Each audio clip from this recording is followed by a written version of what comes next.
अरे बाबा थंडी पडली रे पडली. आता झाली निवडणूक बाबा, झाली एकदाची. होय बाबा एकदा तर पार पार पडला ना. अरे तो फोन केलेले नी काय रे? हो मोदी साहेबांनी काय सांगत?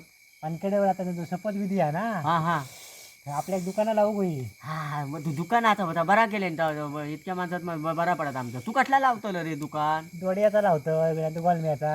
तसा लागतोय मग काला हा? सगळे खाणारे आहेत रे. अरे आता माका मग ह्या गियाक माका एकान सांगल्या ना खतला ममफली. मुंगफली हो हो नुसते चला. उकडून द्यायचो. त्याला हा चलतला खाज्याचा पण लावू का? हा खाज्याचा खाज्याचा लावू का? बंगाली खाजा लावू का? बंगाली खाजा सगळ्याच एकदम घेऊन जाऊया. सगळा ना. हा? पैसोच पैसो हा. पैसोच इतक्या माणसाकडे पुरावा आहे ना तू तिथे. त्या बाजूक राहू स्टेडियमच्या, मी ह्या बाजू. चालत हा चालत नाही तर कसं होय म्हणती एकाच गावात नाही येत म्हणती. हो आणि आणि थंय चर्चा किती होय तुका माहित नाही हा. हा. आणि आपण एखादं ओळखीचो गावलो तो मेला मग मग आम्ही ओळखीचं गावतो लोक कोण नाही गावतो बोलतो ह्यानं कोणतरी जातो गावतो. कसा काय तर ठरव मग. लवकरच जाऊया, उद्याच जाऊया. हा उद्या फाटपटी उठान जाऊ काय म्हणतो? फाटपाटी म्हणजे झालाच जाऊ का आता. जाऊकच झाला उताक आता. झाला आता. हो मग खडकडे लाडू पण नेऊ काय, कुरमुऱ्याचे पण नेऊ काय. होय होय कोणाचा कोण कोण म्हातारे आहेत ना बुजू. होय होय